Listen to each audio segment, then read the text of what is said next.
Video 3. Vectors, Spaces, and Word Embeddings.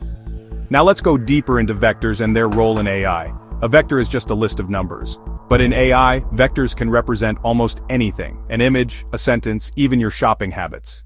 What makes vectors powerful is that they can be compared in a mathematical space. Imagine plotting words as points on a map. If two words are similar in meaning, their points will be closer together. This is how word embeddings work. They transform words into vectors so machines can understand relationships. For example, the vector difference between king and queen is very similar to the difference between man and woman. This technique powers applications like Google, Translate, chatbots, and search engines. By mapping words into a vector space, AI can capture meaning, context, and even analogies. In short, vectors turn raw text into numbers, giving AI a way to work with human language. Please like, share, and subscribe my video.